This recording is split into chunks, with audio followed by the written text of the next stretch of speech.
Welcome to the last week of May's BGS Masterclass sessions. We are so excited about tonight's session, I Can Fix My Life, led by masterful life coach Kristin Hemingway.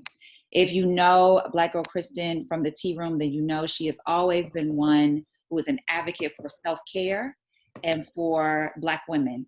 And we welcome her tonight to guide us in the process of understanding how we must value ourselves, our time, and our wellness completely, and how to manage that in the midst of everything that's going on in the world right now. So please welcome my sister, my friend, my kids' auntie, Miss Kristin Hemingway. Thank you, Kristin, so much for joining us tonight. Please. Hey, friends. Share some of your wisdom with us about how to just navigate through all of this. We know that you have been very transparent about your struggle with just mental health and climbing through depression and everything else to be well. So, and I appreciate that, because part of your transparency allows the rest of us to own where we are and acknowledge our feelings and heal. So thank you so much for that. But thank you for sharing tonight. So just go ahead and take it away for us. Hey, ladies. I'm so thankful that Talitha trusts me with y'all. Listen, just yes and amen. And I'm really excited to share tonight. And so this is I Can Fix My Life. So I'll share a lot of my personal journey. Open book. You guys have an open book right now. You can really honestly ask me about anything that I share. And just share the things that I have used personally, which is what led me into actually becoming a life coach. It was not something that I sought out. It's something that sought me out. And I reject it quite often because I was like, I am not in a position to coach nobody on this. But apparently that is not true. It was my willingness to be honest, to listen, and to share that put me in the position I needed to be in to help other people do the same thing I did, which is curate the life that I wanted. And so that's what we will talk about tonight, the different things you can do, the different steps you can take to curate the life that you want. Because contrary to what the world might try to tell you, either actually tell you verbally or through the actions of people and systems and places, you absolutely deserve on every single level to curate the life that you desire. And it is my goal to make sure that you get there, whatever that may be. So the way I became a life coach is actually a friend of mine. After one of our girl talk sessions, you know, you have a cup of something and some giggles on the couch, called me maybe a couple days later, and she was like, Kristin, I need you to be my life coach. And I was like, no, you don't. We're friends. We could just continue to be friends. Like, and this is how I just share and give in my friendships. And she said, no, I want to pay you to actually be my coach and help me get to where I want to get, because you are showing me through your life that it's possible. And eventually I said, okay, because she told me she was going to pay me regardless of whether or not I said yes. So I said yes. Amen. Amen. Pay Black women. Yes. Pay Black women. Black women. Oh my goodness. Pay Black women. And that's how I've started on this journey. And every coaching client I've had, I have actually not sought out. It's someone who, from general conversation, because I share very openly and very freely. It's funny because I am an introverted extrovert, but people like to talk to me. Even if I have on headphones, even if I'm like knee deep in a computer during work, if I'm out in public at some point, somebody is just gonna say, excuse me, hey, like wave to get my attention, whatever the case may be. And then we end up with some 45-minute existential conversation about life. Talitha is too. I can actually vouch for her. I've seen it lived out. It's a real thing. Don't be fooled. Real thing. So it's through that, and then through those conversations, people would ask me like, could you be my life coach? Like, you don't even know me from boo on the street, but if you're gonna pay the fees, we're gonna do the work. And that's really how I got to this place. Now, my personal story of when I realized that I had the power to curate the life that I wanted and really invest in myself in this way goes like all the way back, like way back to 2008, 2009, really. So all the years of my life, 2008 and 2017 were some of the hardest years. And there's a quote, some years ask questions, some years give answers. 2008 and 2017 had all the questions. all of the questions come up. 2008, I kid you not, I cried about 300 of the 366 days that year because I was just not happy with where I was in life. I had a job that I enjoyed, but that didn't pay me well.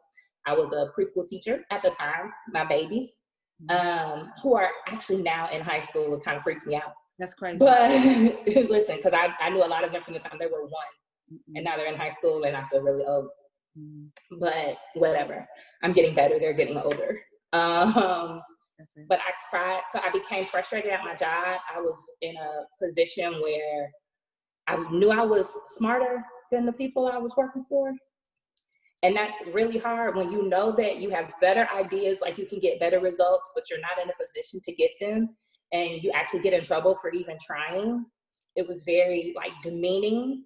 And it made me feel really crazy. I was getting written up, and I was like, I don't get written up at work. I do good work. Like, what is going on? And I was getting written up for actually doing what was right. It just became a super duper hard time. And in September of that year, I made a decision that the work that I knew in my heart I was supposed to be doing, I would start doing it, whether or not I got paid for it. And in that process, I wrote a dream job description. And I'm talking about, I did everything. I was, who do I want to work for? How much money do I want to make? How many days a week do I want to work? How many months out of the year do I want to work? I was so specific. It was like scary because I didn't even know I had that much specificity in me of what I did and did not want to do. But I took the time and I wrote all of that out to a T. I typed it up, I printed it out. And I remember speaking to a mentor I had after I created like this manifesto. This is the type of work I need to be doing. And I committed to doing it regardless of whether or not I would get paid for it. And as I was sharing with her, she said, oh my God, I have the perfect job for you. And she kept saying, and I was like, well, you can send me the job description, whatever. Because I didn't necessarily expect it to come about in this way. And so I went and checked my email because she said, I'm going to send you this job description. And I cried. I'm talking about boo-hoo cried in my preschool classroom while my children were napping because it was an exact match to what I had written for myself. That just speaks to the writing it down and making it plain. I truly believe in the power of thinking it, speaking it, writing it down. Get out my notes. And girl, that manifestation, yes.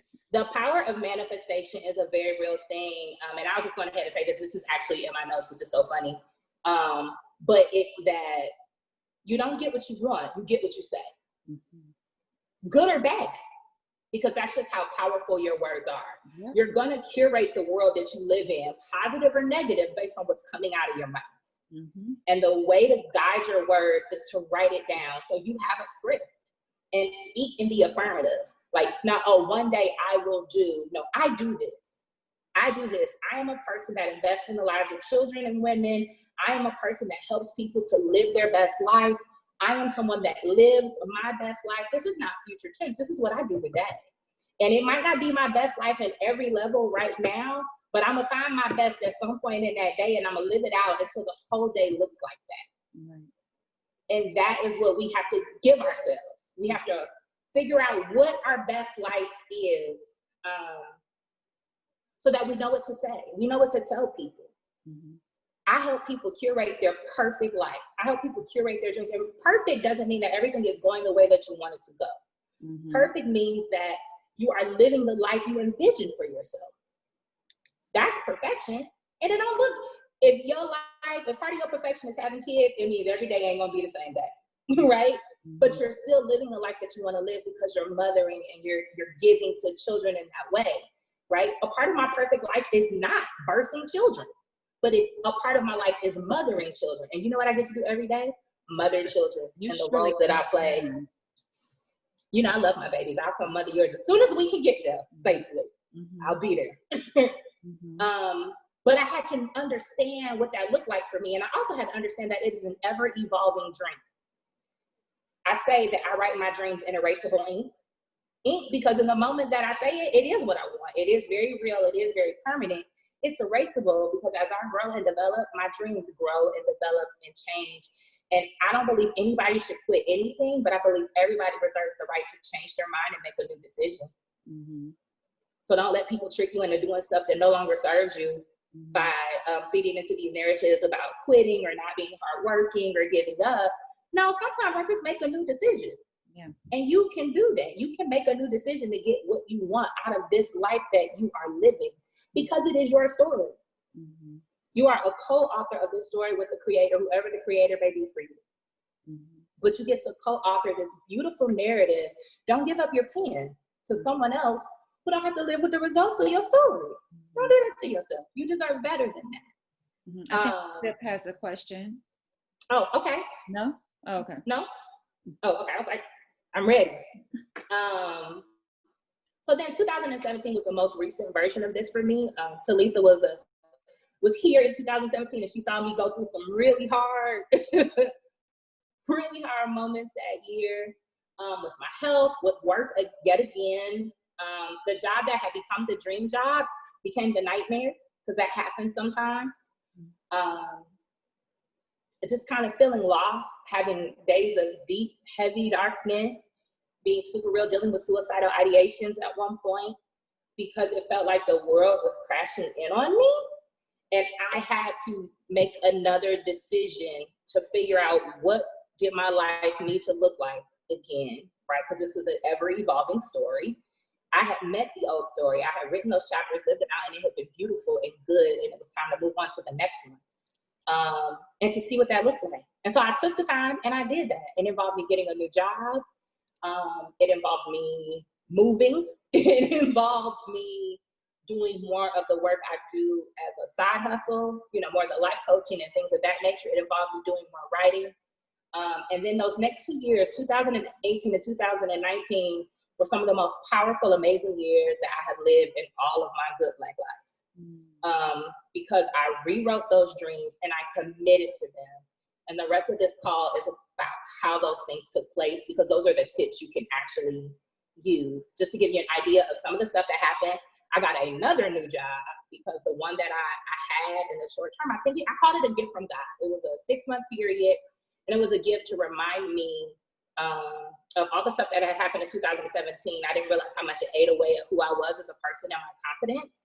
That first job helped to rebuild some of that, to the point where I then realized that she was not treating me the way I deserved to be treated, and I was cool with walking away, because I didn't feel the need to stay just because she gave me a chance. You don't have to stay anywhere where anyone is undervaluing you, the work that you do, what you contribute. You're not required to stay just because they gave you an opportunity.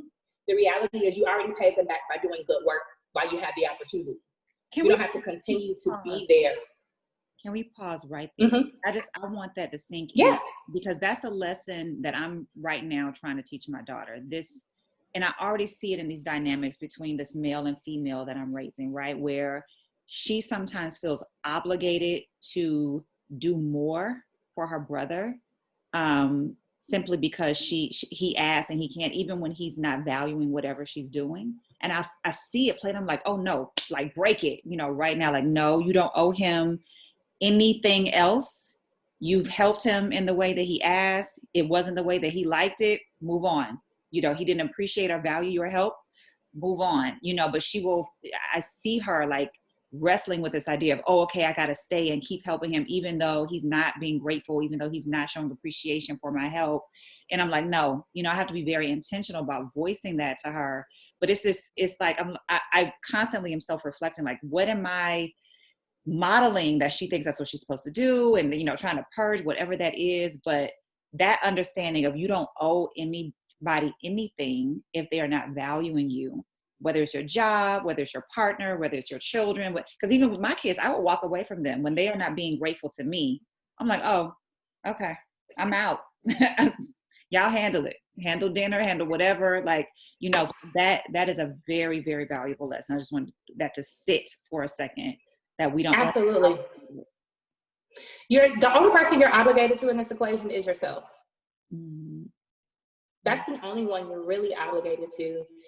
And what I had to explain to somebody at one point is that people will conflate being self-care with being selfish, or putting yourself first with being selfish. I've had people tell me it's anti-biblical, all kinds of whatever. This is my answer to that. You can only get what I have to give. Right? So if I'm at 50%, the best you're going to get out of me is probably a smooth 45. I got to have a little something to just kind of run my life. I said, so the most selfless thing I can do is make sure that I'm in a position to give you my best. Right. And if that means I have to pause for a minute, if that means I have to tell you no, that means I have to leave. Whatever that is, I'm gonna do it because I deserve the best of me. That's first and foremost. And two, you deserve the best I have to offer, which you can't get if I don't pause to care for myself. So me first is actually not a bad mantra. Me only is a problem. But me first just means I'm prioritizing my wellness so that I'm in a position to care for and love the people who I'm privileged to serve in that way well. Because when I ain't right, nobody's right. Not if it's coming from me. I'm not patient. I'm not kind.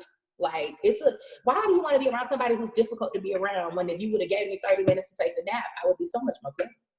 It's like, it's kind of that basic. That's all I need. Like, that's all I need. 30 minutes. Just give me a minute. Give me a minute to take a deep breath, to go for a walk. So much so that now that my students, I run an after-school program and community center when we're not dealing with COVID-19. My students and I have these kind of conversations about wellness, about taking a break, about pausing so you can give your best self to your work, about understanding when you're frustrated and knowing that it might be some other stuff and you just need to do something else for a minute. I have a quiet room. I have quiet corners with pillows because I want them to learn what took me so long to learn, which is if I'm this frustrated, I can't do my best work, which means I'm gonna have to redo it, which means I'm gonna be more upset. Nobody wins. Everybody wins if I say, hey, can I have a second? And they are able to say that. They say, Ms. Kristin, can I have a minute? You sure can, baby. What would you like to go lay down? Tell me where you want to go for your minute. I set a timer and I let them be. And it is always a much easier day after that. That's not just true for them. I have walked out on my students. Not far, but I have walked out. Like, if we keep going right now, it's going to be a problem. So how practical? And so they'll remind me. How practical is that? And please chime in, Black girls, if you are in these positions. You and I are in positions where we can do that. We have autonomy in the work that we do somewhat. We can't afford to just take a minute. I teach that to my kid. Everybody around here takes a minute. And even my kids are already practicing 1 hour, all of that. But for those who are in positions that require their undivided attention, if you're in the midst of an intense meeting, you're the only Black woman in the room or on the Zoom call, as it is now, and you are feeling that, how can you take a minute in that setting when you can't walk away? You know, you can't. How do you deal with that situation? So a couple things now, because you're distant. I'll give you one thing you can do whenever, and it works no matter what, because I had to do this in person in meetings as well. Meditative breathing. You don't have to go anywhere to do it. You can sit in your seat. It is a 4 count of a breath in, a hold for 4 counts, and then 4 counts of that same breath out, and then do it 4 times. So it's like breathe into the count of 4, hold for the count of 4, breathe out for the count of 4. Literally do it 4 times. I've done it in the middle of meetings because I recognized the next thing that came out of my mouth was gonna probably get me removed from my position. And nobody knows what you're doing. You don't have to do a loud, hard, like, just release the stress slowly but surely out your mouth. No one knows what's going on. You keeping it cute and staying employed because that's all important. But that's actually my favorite one, because deep breaths are so beneficial for our bodies, and they help to unlock the function of your brain. A lot of times when you pay attention, as you get stressed out, you start holding your breath, or you start breathing very shallowly, in a very shallow way. I don't know if that felt wrong when I said it. But it slows down your brain function and your ability to process. Your body instantly gets into that fight or flight mode, which means your cognitive rational thought stops. And you're trying to figure out, do I need to fight you or do I need to run? They don't operate at the same time. So the deep breaths bring your cognitive executive function back into play so that you can make sound decisions in the moment. And honestly, at the end of the day, there have been times I'm like, excuse me, I'll be right back. And I leave. They're not gonna stop you, honestly. Most times they're not going to stop you. They're not going to ask a lot of questions. You're a woman. There are all kinds of things that happen with women that people do not want to know about. And so if in the middle of a moment or a meeting, you're like, you know what, give me 1 second, I will be right back. And you leave and you go for a quick walk, you go in the bathroom and scream, whatever it is, you pause your camera and you mute your phone for this, double check to make sure it's muted, okay? And you mute your phone and you just yell out or whatever, and then come back. That's the easiest way to do it. Another thing you can do, because we're virtual right now, is if you have like a little notepad or something next to you, write all the crazy stuff you need to write on the notepad. Oh, my Because crazy. I would, it's literally like, I mean, I have slick cussed somebody. This mother got one more, they don't know who they dealing with. And on the call, I'm just as peaceful and I just look like I'm taking notes. Mm-hmm. So you gotta, but writing is that thing for me. Some people might just doodle. It's doodling that thing. I'm not a doodler. I'm a writer. Have a coloring sheet next to you and color while these people talking crazy. They don't know you coloring. Color. That's the benefit of being virtual. What kind of coloring are we talking about? Yeah. Coloring that can be done on camera without OnlyFans. All the coloring can be done on camera now. I said without an OnlyFans. Okay. I just want to make that clear. Coloring. I just want to make that clear. I don't want anybody fired from their job talking about something they learned they're supposed to color on camera with the BGS. That's not what we're talking about. Okay. All right. Go ahead. That ain't the coloring I meant. I mean, you can do that on camera at home for personal use, but not in the work setting. Also a stress. But those are listen, those are quick things that you can honestly do. But people, if you just say, excuse me, can I, I'll be right back. Most people honor that. I've never had anyone say no. They don't know if you just gotta go to the bathroom. So ask for what you need. Ask for what you need at every point. A prime example of asking for what I need. Normally I run a summer camp. COVID-19, that's number one.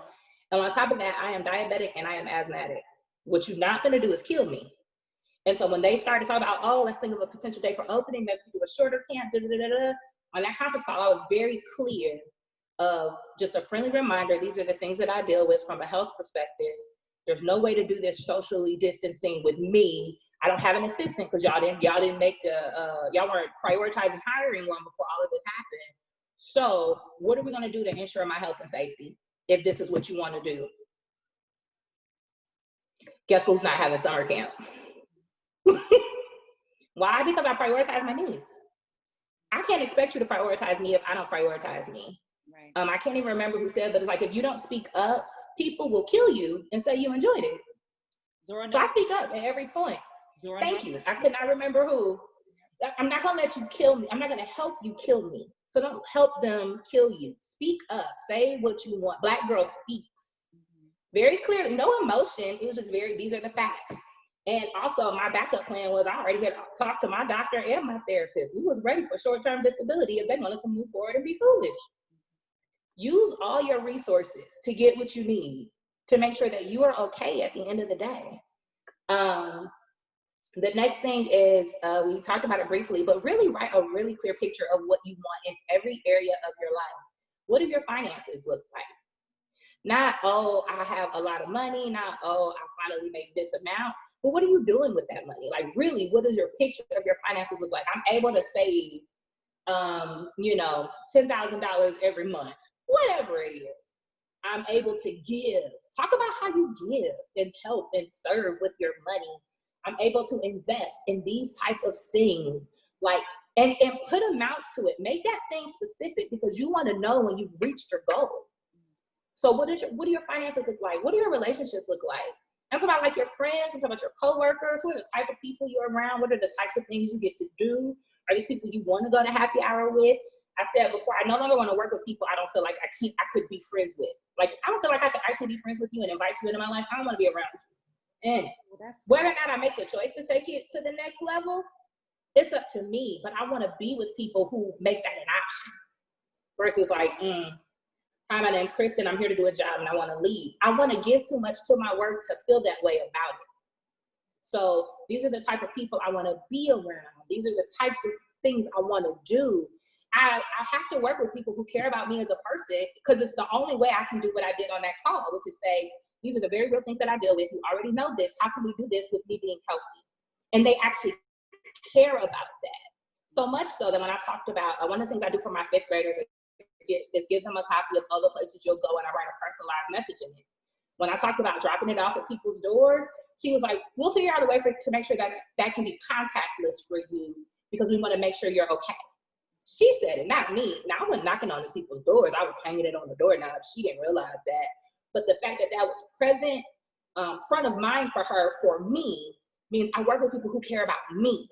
And that matters, not just what I produce, because I'm more than what I produce. But that's what I wrote out that I wanted. I only work a 6-hour day, and I'm considered full-time. That was a part of what I wanted, and I got it. And it wasn't even a question for real when I asked for it. They were like, okay, we can do that. I didn't even know that was possible until I asked for it. I didn't even realize I wanted it till I wrote out what healthy looked like for me. Yeah, and I work from 12 to 6. I feel like white men and women, for the most part, have no problem asking for what they want specifically, because they have no fear of the consequence. And I feel like we as Black women, we operate in this fear of a consequence if we ask and demand what we want, if we demand to be humanized in a space, which is really what it is. If we demand whatever our needs are be met in our work environment or in our relationships, we carry it over even in our relationships. We are afraid of the rejection or the dismissal, and whatever that means to us. And so it's very difficult for many of us to assert what we need and want. And I can't remember the name of the book now. It's something like the bitch gets the corner office or something like that. There's this book this white woman wrote about how she climbed the corporate ladder. And if you all know the book, if anybody knows the book, and I'm incorrect in the title, please let me know.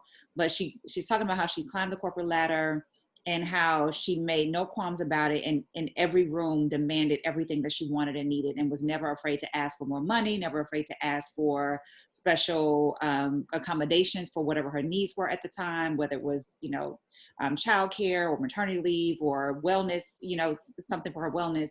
And how in doing that, asserting herself in that way, it actually made her appear more of a leader and gain more respect from her male peers. And that's coming from a white woman perspective. Now, obviously, she's operating with a different set of privileges than we are, but we still have to be able to assert ourselves in these spaces without this fear. But some of the fears is a little, valid, because people have said that we're the ones that are paid, the least in terms of corporate spaces, Black and brown women, and will be this, and especially now in these very uncertain times.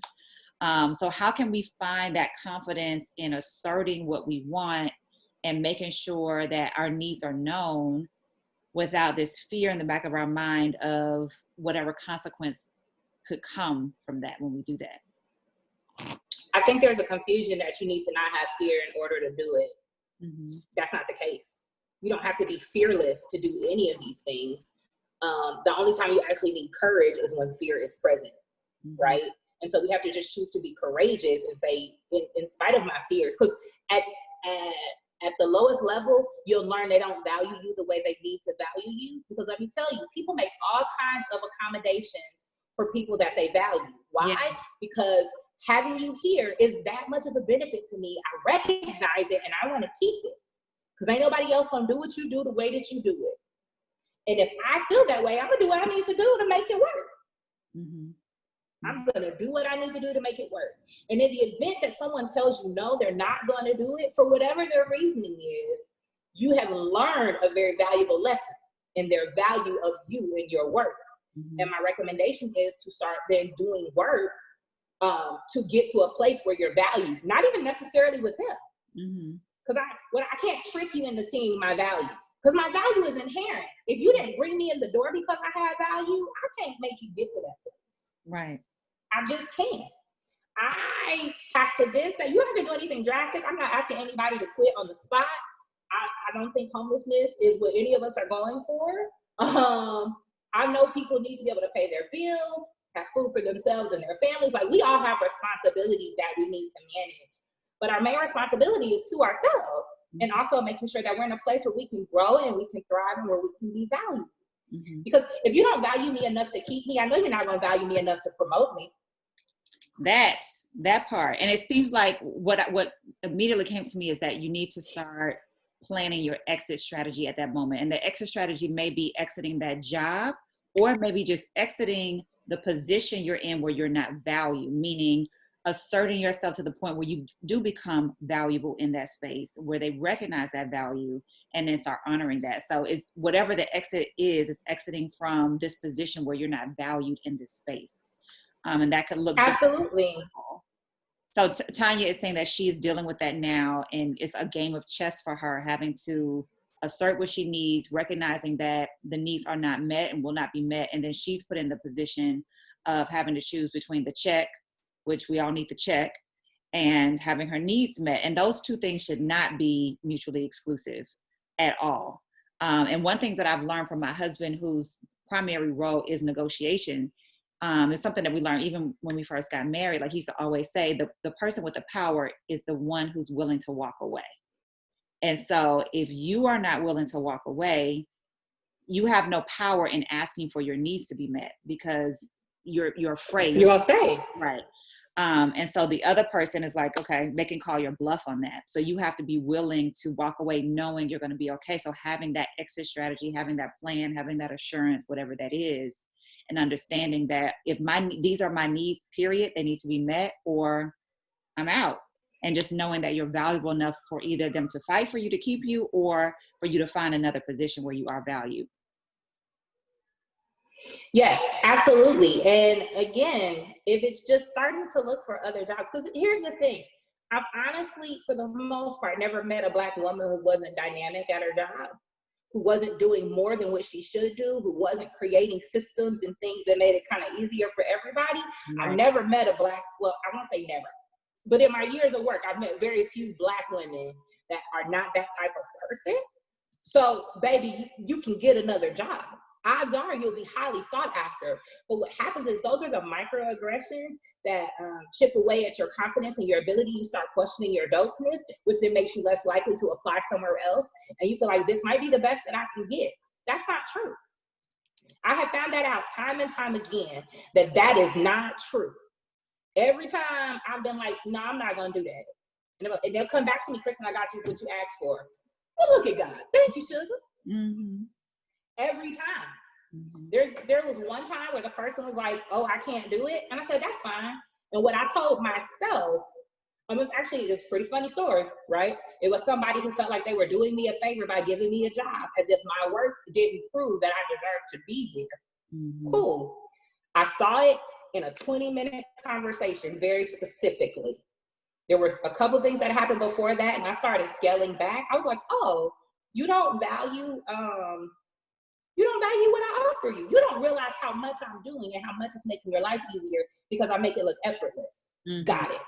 Cool. Now I'm going to set these real boundaries. Mm-hmm. I'm going to set these real, and that's what I started doing. And she would send me emails and all this stuff she wanted done that normally I would have done because I enjoyed my job. You showed me you didn't value me. I'm not doing all that anymore. So I said, you sent this to me at this time. This is about the amount of time each of these things takes. This won't be done before I'm done with work. So would you like to prioritize them in the order that you need them? And I'll work through the list that way, but it won't all get done. Mm-hmm. Yeah. Figure it out. Figure it out. And then that second conversation, and I did that for a couple of weeks. Like, I want you to be very clear. You were getting more than what you were paying for. But when you show me you didn't value what you were getting, you're going to now get exactly what you paid for. Mm-hmm. Nothing more, nothing less. I'm going to still do a good job because that's my name on it. I'm not going to do the extra. That was a gift. And you showed me you don't like presents. And that's fine. Mm-hmm. I'll take them back. Mm-hmm. And then she showed me again, we had a conversation about money. On the date she told me she wanted to have this conversation about money, to then say, oh, the money ain't there. Cool, neither am I. I left that day, I went to therapy, and I told my therapist, I said, hey, I'm gonna have a new job in 6 weeks. Mm-hmm. And she said, okay, let's talk through this. I had a new job that night. Mm-hmm. Why? Because I'm dope. Yeah. And I know it to be true. I'm good at what I do. I leave a good impression everywhere. People are still talking about me at jobs I left 2 and 3 years ago. Why? Because I do good work. Mm-hmm. So if you trust that you do good work, if you trust that you are dynamic and dope, if you know you're making waves, even if they're not waves in the ocean, they're waves in your little pool, they're still waves, and people notice, and people will remember. And even if the person in power can't give you what you asked for, it doesn't mean you don't deserve what you asked for. That part, because sometimes we will hear no and internalize that as I asked for too much, or I'm not worthy of what I asked for, and that is not the case. And I know this, and At I all. know this more from men. Men are better at this.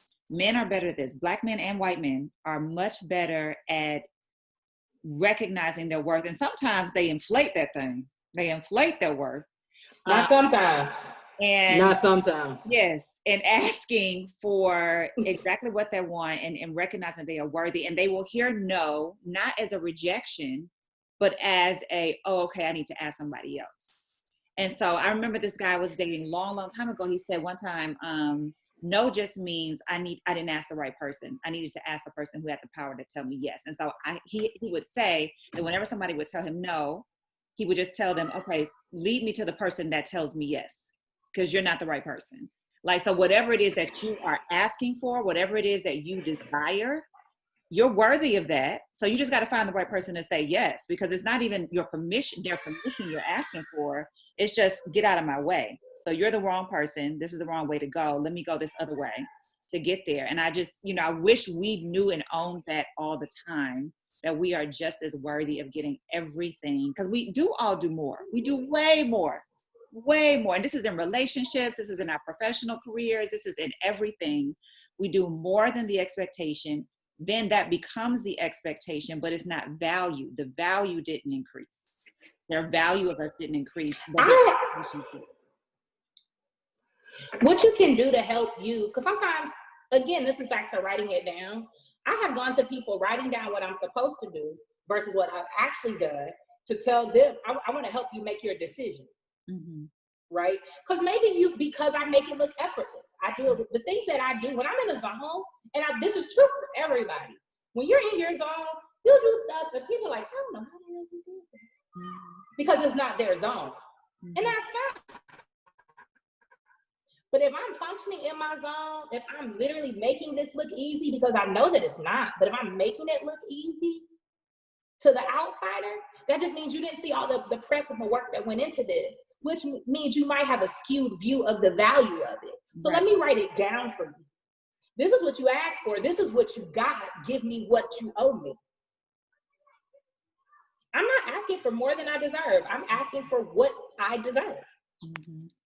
And if you can see it all in front of you and still say you don't deserve that I just don't need to be here. And I'm gonna work on being somewhere else. Mm-hmm. Mm-hmm. And even in my present job, I told them, I was very specific. I said, hey guys, I'm not gonna continue to do direct care for much longer. These are the ways I can still work for you, because I like the company, I like the work that I do. These are the things I can still offer you, but I'm telling you, I'm not going to continue to do direct care. Mm-hmm. And then I did the stuff on my end to put me in a position to be able to do some other things, right? I finished undergrad, graduated in December, cool, enrolled in a graduate program. That's something that I care about.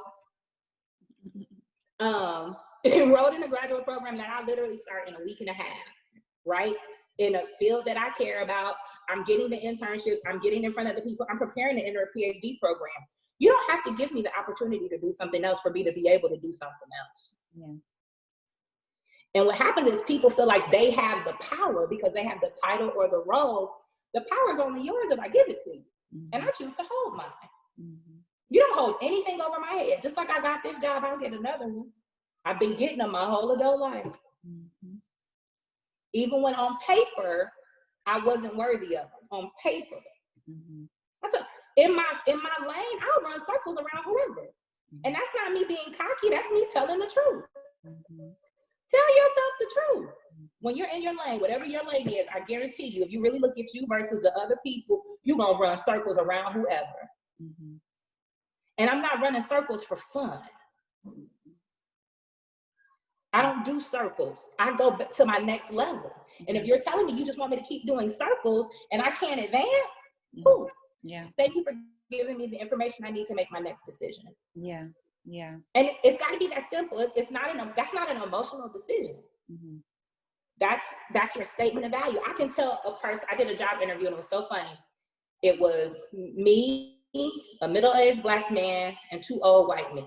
Mm-hmm. And they do that classic question: tell me something you're good at. What are you good at? What is your expertise? And my response was, how many things do you want? Mm-hmm. And they were done. They were floored. Like, oh, no one's ever said that. I've been interviewing people for 40 years. And my exact response was, maybe they don't know who they are or what they have to offer. That's not my story. Mm-hmm. Mm-hmm. I got the job. Needless to say. Yeah. I got the job and I did very well at it because I lived into all of those things I was able to say. And I own both sides of that. I tell you what I do really, really well. And I tell you what is not my lane very readily. Mm-hmm. And not that I don't want to try, but this is not, and I'll say that is not where my expertise lies. Now I can look into it and I can work something out for you, but depending on the level you need it at, we might need to find somebody else to do it. Cool, great. That level of honesty, that level of comfort, you can't be comfortable with who you are if you're not comfortable with who you're not. I'm okay on both sides. Mm-hmm. You got to know it. And you have got to be okay on both sides. Mm-hmm. You got to be okay on both sides of that. I said, that ain't my lane. I don't want to do that. I don't like that. That's not where you are. Yeah. And moving on. Mm-hmm. That's what and not feeling like you have to. It's something even now, like all these life lessons that I'm just now getting, I'm trying to make sure my kids get now. Like I want them to get it when I think I should have. Well, no, I got it when I was supposed to get it, but I want them to get it now. And so one of the things that we say all the time, one of the mantras we say all the time is know thyself. And it's for that reason, so that they know whenever there's an obstacle that they're facing, whether it is an academic obstacle or physical or whatever, know that you are capable of doing this. Know thyself. Know that you are able of doing this. But then on the other side, with my daughter and I, we have this other thing where we say, we're beautiful, but we're clumsy because we bump into everything. We bump into the wall. So we know ourselves. We know we should not be carrying a 12-piece porcelain platter of a tea set across the room. We need to carry that thing one at a time. So know thyself. So know where you are, what you're great at, what you excel at. And when you know your value, you can be very confident in asking for the things that are commensurate with what you are and what you offer. And so, really knowing yourself in that way, like I know the things that I'm really good at. So I know what I could be demanding from that. But that imposter syndrome, we were talking about this earlier, that imposter syndrome does get in the way of knowing yourself and asking for what you deserve and desire based on that knowing. The reality is, so I also do a podcast, and one of my podcasts is called Kicking Out the Imposter, because it deals I deal with imposter syndrome a lot, a little bit less now, but definitely before I finished undergrad, I would have these moments of just kind of hearing craziness in my head, as if not finishing school made me less than who I am or, what I was capable of. And that's what I had to realize. Purpose trumps paper any day of the week. So even before I had that paper, I was able to walk fully in my purpose. And when I was in my purpose, literally, there was nothing anyone could tell me. I had people with master's degrees that thought that I was on the same level, if not a higher level than them. If you don't walk with your head down, if you don't walk like you don't deserve, most people ain't gonna question it, especially if you're excelling at what you're doing because you're walking in the purpose that you were created with. I don't believe that anything was created without purpose, except for maybe spiders and cockroaches. But anything else, I do not believe was created without purpose. And if something, don't know it, don't believe it. But if God, this is from me, this is right, my spiritual perspective, because it's a part of who I am and what I believe in. If God decided to make a mistake somewhere, he didn't start on April 6, 1981 at 6:07 a.m. Mm-hmm. That's not where he started. He made Kristin Hemingway, and he said she is good. Mm-hmm. And if he is saying that she is good, how dare I let anyone else convince me otherwise? Mm-hmm. And he said, I am good with my mental health challenges. And he said, I am good with my own clumsiness, because sis likes to fall from time to time. He said, I am good before I finish school and after. Nothing changed with that paper. I am who I am with the experiences that I've had, knowing what I've known. So If I can be secure in that, it helps to, because imposter syndrome will come. So I do believe there's an enemy, whether or not you believe it's the devil, whatever you believe it is. I do believe that there's an enemy, but the reality is that the enemy doesn't do anything new. It's all tricks, right? And so to constantly represent the same things that you've been insecure about before to see if you'll fall for them again. I'm not going to keep falling for them. And when the enemy realizes, okay, this tactic doesn't work, go and try a new one. Mm-hmm. I'm not giving you room. I'm not giving you room. The line of I'm not good enough because I didn't complete the task. I'm doing the same work I did before I completed the task, and I was damn good at it before. I'm still damn good at it now. Completing that task, taking those 2 classes did not make me better. The paper opened the door for some other people, but the reality is all that would have happened is they would have missed out on my documents. And I don't need to be in any more rooms where I'm not valued. Absolutely. So if that's all it took for you to find value in me, then you don't know what value is. Mm-hmm. I'm not going to let your lack of understanding about what value is. I'm not going to let your lack of understanding about purpose and gifting is convince me that I don't have it. That's crazy. I'm a lot of things, but I ain't crazy. And if I am, it's not going to be for that. Yeah. So give yourself that grace. I will say this. I do want to get to some of these other things. I know we're getting close to time. And I feel like there's so much I didn't talk about, but this is what we needed. So we're going to trust spirit in that. Again, write that very clear vision of what you want in every area of your life. So some basic areas, think of educationally. You don't stop learning just because you're not in school. What are the other things you want to learn about to continue to become the image of yourself that you have? And not that overinflated what someone else told you that you have to be, but your own personal vision of what it means for you to be a dynamic Black girl. That's it. So what is the vision you have for yourself professionally? What is the vision you have for yourself within your family? What's the vision you have for yourself, like I said, in your friendships, your external relationships? What does your dream life look like when it comes to self-care? You should, Talita, have taken an hour every day. You should be doing something every day for yourself. My definition of self-care is just purposely investing joy into your life. It ain't got to cost a lot of money. It's something you should have access to, whether or not you have to stay at home. And you should know what brings you joy, right? So homework assignment number 1, make a list. Start with 25 things that bring you joy instantly. And then extended homework, get that list to 100 things. Things that bring you joy, and try not to let any more than 10% of it cost you money. Because if you only have joy if you have money, we're saying that there's a whole swath of the human population that doesn't deserve joy. And that's foolish. We all deserve it by nature of the fact that we are human. Mm-hmm. So what are those examples? Mine: listening to good music, sitting in sunshine, hearing children laugh, writing, coloring in a coloring book with colored pencils. I want to be specific. You know, when I can, swinging on the swings in the park, a really good cup of tea or coffee, laughing with my friends. Oh my God, Black women daily save my life. I mean that when I say that's not hyperbole. Black women daily save my life and invest in me and add to me. Kicking it with my goddaughter. Like, there are so many things that bring me joy, and that's just blowing bubbles. You want to instant pick me up? Blow some bubbles. They're not just for children. It's impossible to be mad when you're making this face. It is. You can't be mad.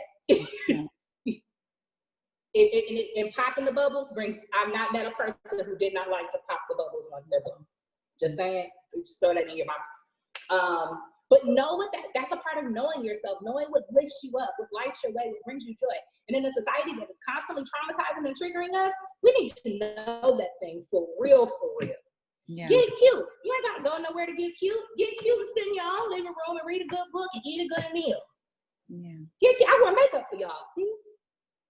For y'all. I see you, girl. I see you.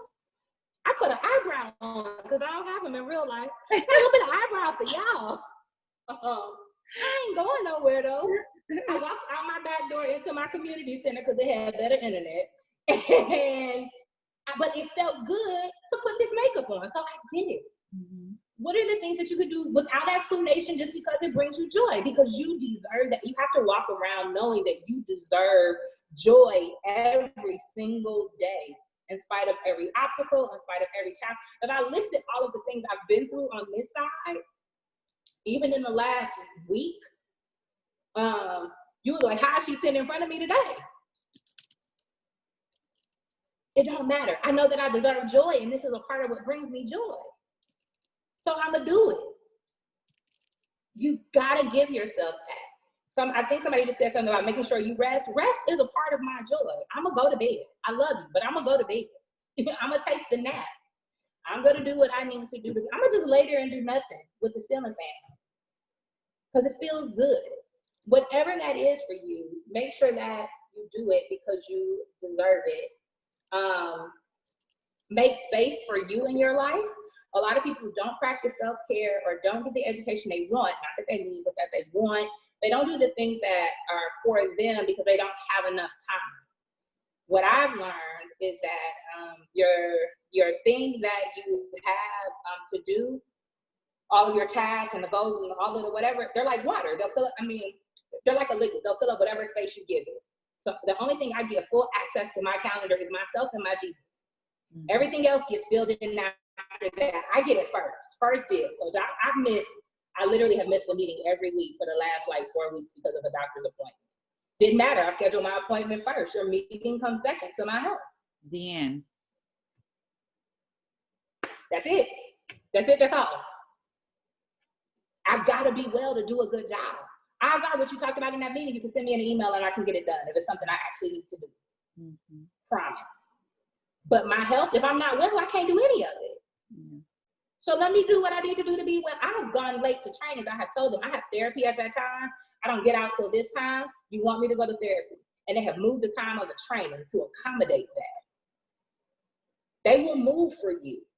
You've got to make sure that you ask them. I'm answering the question that just popped up.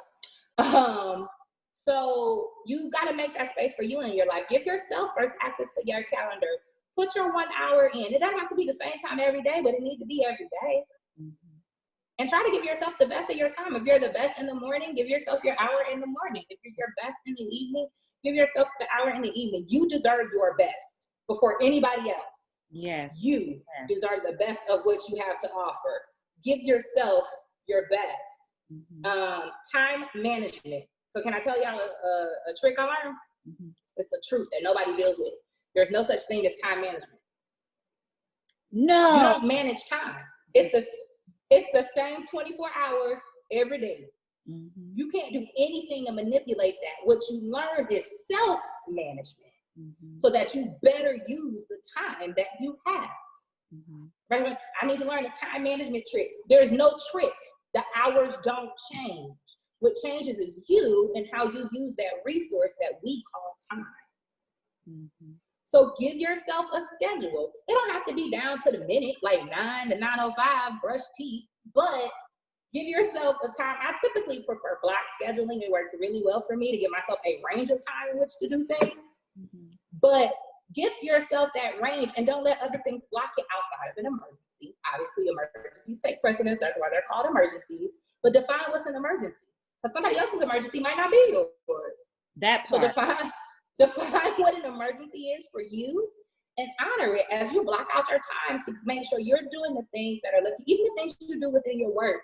You want to make sure you're doing the things that lift you up. There are aspects of my job that bring me absolute joy. There are aspects of my job that I don't want to do. Mm-hmm. So the things that I don't want to do are typically, and usually they're not critical things. Let me be very careful, because there are also things that are just critical, even if you don't want to do them and they still need to get done. If it's not critical and you don't want to do it, bottom of the list. Mm-hmm. I'm going to give the best of me to the things that bring me the most joy, the most benefit. They get the best of my output, that use my talents and skills, that remind me of my purpose. Mm-hmm. Do that. And it gives you the energy to get through the little stuff that don't really matter. Yeah. In the big scheme of things. Mm-hmm. And make sure you actually plan. Most people schedule and they call it planning. Mm-hmm. It's not the same thing. Scheduling are your deadlines, your due dates, your appointment times. This is when this happens. This is when this has to be in. Planning is saying, this is when I'm going to do all the work that leads up to that, so that I'm not rushing at the last minute. So make sure that while you schedule, because scheduling is important, you take those deadlines, those time frames, those due dates, and you actually plan so that you're not rushing through something that you want to take your time with, so that you're not stressing yourself out because you didn't give yourself enough time to get it done, or you waited to the last minute. I always put due dates in first, and then I backtrack when I'm actually going to do the work. Right. To make sure that I have enough time for all of it. And I literally do steps. So I write whatever the thing is, I write all the steps involved that I know, and then I start planning the steps. I'm gonna do this here, I'm gonna do this here, I'm gonna do this here. If you don't wanna be that detailed, that's fine. Think of what you wanna do for your week. Because this is another way I've had to do it depending on where I am at in my mental health journey. There are times where I can't get that detailed, but I know this is all the stuff I have to get done in a week. I know that on Sunday night, Monday, I do the things that I can do. Tuesday, I pick from the list again, and I do the things that I have the energy to do, so that by Friday, all the things are done. Or not. Even if I couldn't figure it out on the front end. Yes. Or not. Yeah, my son, sometimes, and I have learned to give myself grace when they're not. I have a running to do. I feel like your list probably is not like a concrete list. Like, I feel like it keeps getting, you can add things to it right in the week. After you already decided this is what you were going to do for the week? This is possible. Okay. But what don't do that. I have a running to-do list. I started on Sunday, and I do block it. Like, these are the things I want to accomplish this week. But I do have things like on Tuesday, I might think, oh, I also want to do this. That is an issue. I'm working on it. But maybe add that to the next week. Can you start instead of a running to-do list? Yeah, it's maybe have instead of it running. Right. Instead of running, if you have your list for the week and as new things pop up, they just get top priority the next week. Yeah, that's the issue. But what I've learned though in that is that it does carry over to the next week. And I've given myself grace for not completing this running to-do list. That, okay, this is okay. The world does not end. You know, I say now, you know, what happens if I don't finish it? The sun will still rise, the moon will still shine. Like, that's what I keep leading with. Like, it's going to be all right. Because a lot of times we think the world is just going to collapse if we don't do all these things. And that's just not true. Like, sometimes I just need to take a day off. And I didn't plan for that on Sunday. I didn't plan to take Wednesday off on Sunday, right? But my body may need it, my mind may need it, my spirit may need it. And so some things might not get done, and the sun will still rise and the moon will still shine. And that's okay. Like, just give yourselves grace for that. The way that I learned this, I don't want you to learn this way, so I'm going to share how I learned this. Back to 2017, be really real. I called Talitha Tyriak, asking her where she was, because I needed to be transported from urgent care to the hospital, and I couldn't drive myself, right? This baby is coming from a children's birthday party. That was coming. Had her husband drop her off to me, took me, drove me to the emergency room, sat with me till almost midnight when they said they were going to have to admit me, right? For them to release me in the middle of the night to another friend, for me to have to go back within 4 hours and to spend another whole day in the hospital and getting tests and all kinds of stuff, to having to spend the next week on bed rest. Everything that I thought was so important that I couldn't stop and go to the doctor and figure out what the hell was wrong with my body went on without me. If it will go on without me, I will not let it kill me. That part. And that has changed everything for me in the over that next 2.5 years, almost 3 years, actually, at this point. If it's going to keep going if I die, I'm going to let it keep going while I pause. Because I'm not trying to die. Because there are places where I can't be replaced. I can't be replaced as Auntie Kristin. I can't be replaced as Deborah's daughter. I can't be replaced in some of the roles that I play. And so why would I deny those people who count on me in those roles the access of having me for something that is guaranteed to go on without me? So I'm not going to let you kill me by me not stopping to take the time that I need to do what I need to do. I'm not going to let you kill me by constant microaggressions and chipping away at my self-esteem, because you can be the walking dead. Many people are. I'm not going to let you kill me by denying me what I'm worth. That's a daily small death, to go into some place where you know they don't value you and you feel like you got to keep going back. To hell with all of that. I'm not going to let you kill me. So thriving is my number one priority. That's it. That's all. So I need to know what it looks like for me to thrive. I need to then plan to do those things that are a part of my thriving, which includes the work that you do on a daily basis. right? That is a part of your thriving, not just because it gives you money, but because it helps you to fulfill your purpose, whatever it may be. That's how you give in your local community or through your church. That's a part of you thriving. We all have something to give in addition to something to being paid for, right? I'm going to do all these things that are a part of my thriving. Guaranteed. Why? Because it is my responsibility to curate the life that I want to live. And if I don't curate it, it ain't nobody's fault but mine. Nobody. I have all the tools to manifest the life that I want to live. I really do, regardless of what society would teach me. I am the daughter of a teenage parent who did not graduate from college, who herself didn't graduate from college until 5 months ago. And I was still able to live a life that brought me abundant joy.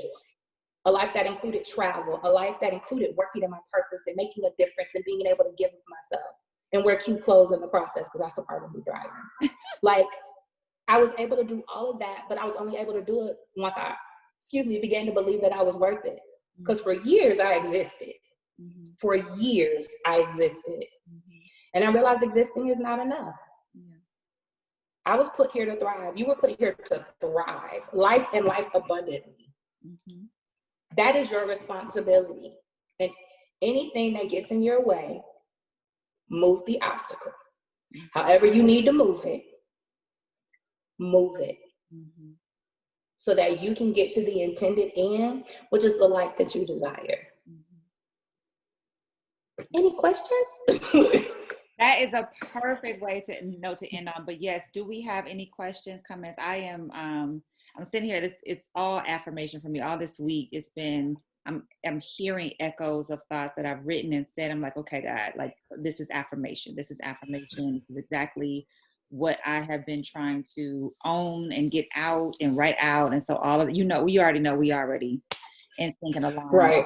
Thank you so much. It's affirmation for me too. Yes, thank you so much. I do want to share your Cash App and way to get in contact with you for those who may want personal one-to-one life coaching services. I want to put that in here. If you can type your Cash App and your website in the chat box, please. And I'll share it in the follow-up email that I give to everyone. Sure. When you do that, I'll share the results of the poll based on everyone that participated. And I saw the bar fluctuate as they were participating, so that was interesting. It's an even split of 38% between daily and weekly, the amount of time that you practice self-care. So 38% said daily or weekly. 13% said monthly, and another 13% said rarely, only when prompted by someone else. Very interesting. And I would just encourage you all to honor the daily 1 hour. Like, you are worthy of that. Like, since practicing that, and I remember it was November 2017 that I started doing it, my life has been totally different. And just honoring that time, because if you don't value you and your time, you cannot expect anybody else to do it. And I think that's the key thing that Kristin was echoing tonight. So thank you so much, Kristin. So a Cash App is there, Kristin Denise. And if you feel inclined, please just bless her tonight for how much she poured into you. Like she already said, pay Black women. We honor Black women. We trust Black women. And so we thank you for sharing tonight and speaking tonight to us. Thank you to all of you for sharing your 1 hour with us tonight. Thank you so much. Done a plethora of other things. Well, actually, you couldn't have done a lot of other things. Actually, you couldn't have. A couple. But you got to watch something else. But you chose to spend it with us, and so we're grateful for that. Thank you so much for sharing your 1 hour with us tonight. Thank you, Kristin. You know I love you. And we want to have you back because I know there's so much more. You didn't even get to everything. I already know you didn't get to everything. I didn't. So you can slide into my DMs. Yes. So we're gonna have to make this its own series type of thing. There's a couple other the master classes that they're probably gonna have to become their own series. So thank you for sharing tonight. Thank you all of you for attending, and all of you have a wonderful night and do whatever else you need to do to heal and feel this evening. I know this is a challenging time for all of us. So do whatever you need to do to heal. And I hope this helped in that process. I love you all, and there's absolutely nothing you can do about it. Good night.